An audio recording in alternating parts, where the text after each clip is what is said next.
Bien, bonjour à tous et à toutes en ce début de semaine, que Dieu vous bénisse. Toujours dans les types de larmes, Genèse 46, 29. Dès qu'il le vit, il se jeta à son cou et pleura longtemps sur son cou. On parle de Jacob et Joseph. Amen. Les larmes de compassion.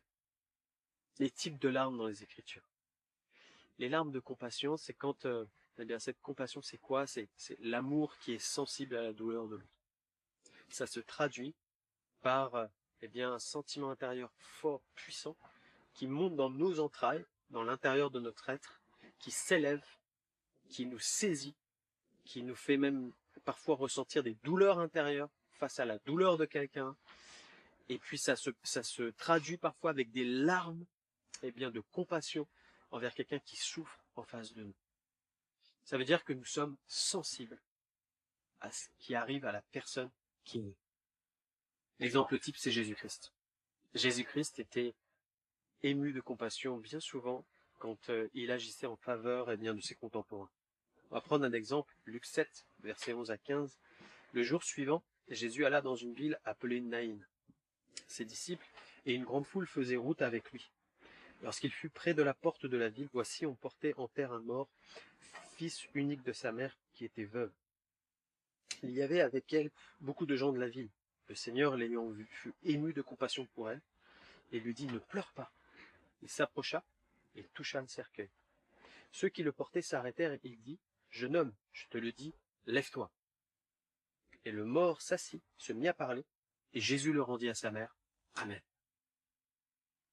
Ce texte est extraordinaire, parce que cette maman n'a rien demandé.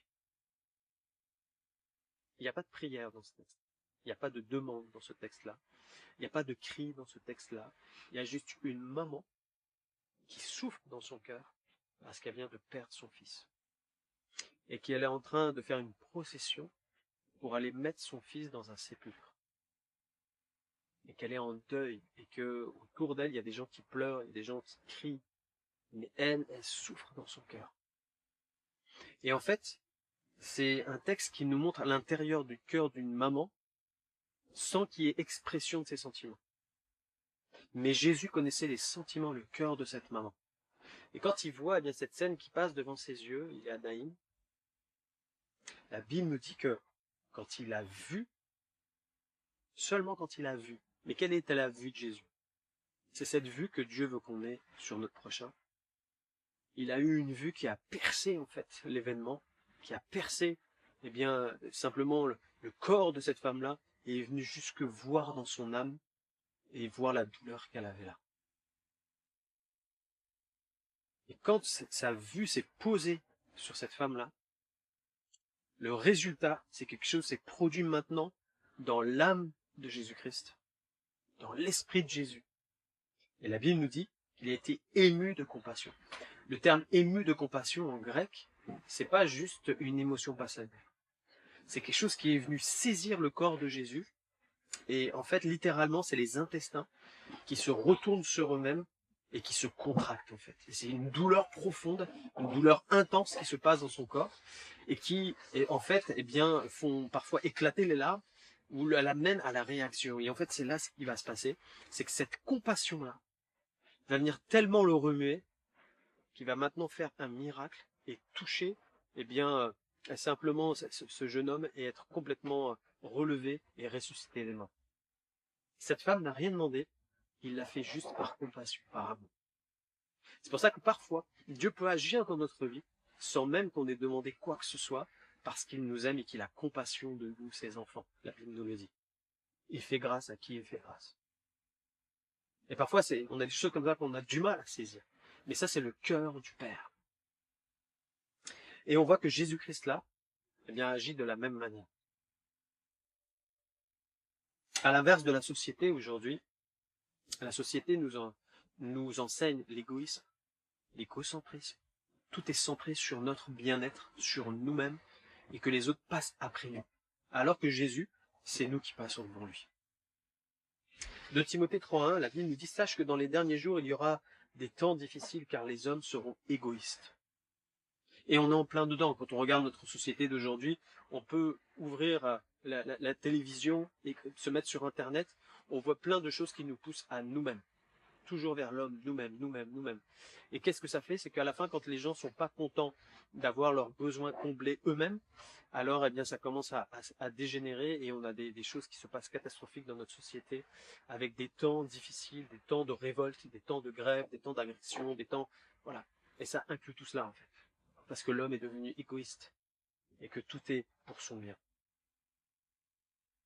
Mais quelqu'un qui marche dans le Seigneur, c'est quelqu'un qui est tourné vers l'autre et qui ne cherche pas ses propres intérêts, mais cherche les intérêts de l'autre comme Christ cherche nos intérêts.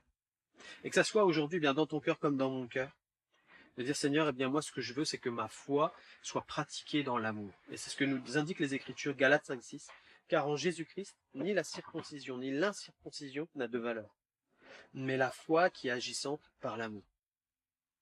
Sais-tu que quand tu pries pour quelqu'un qui souffre, si cette compassion t'anime, si cet amour t'anime, alors il y a efficacité au bout.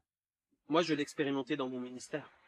Et plusieurs fois, eh bien, quand je prie pour quelqu'un, et que tout d'un coup, le sentiment de compassion me signe, que je souffre comme si je souffrais avec la personne de ce qu'elle avait, je sais à 100% que la personne va guérir. Et je l'ai expérimenté à chaque fois dans mon ministère.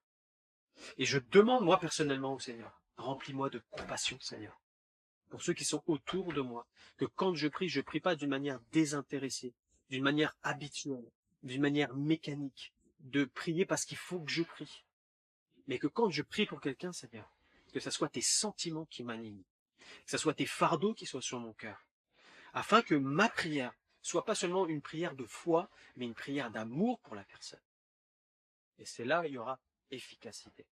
Donc pour terminer, 1 Pierre chapitre 3 verset 8, enfin, soyez tous animés des mêmes pensées et des mêmes sentiments, pleins d'amour fraternel, de compassion et d'humilité. Amen.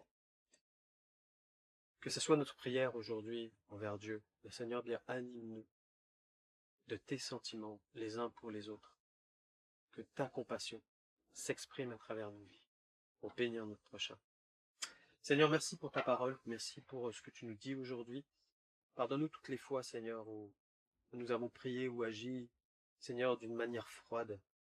Père, je te prie pour que ce soit le feu de ton amour, Seigneur, qui nous anime dans tout ce que nous faisons, dans nos prières, dans notre intercession.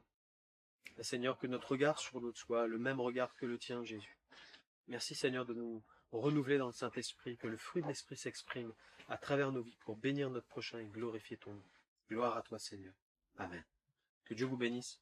On se retrouve demain.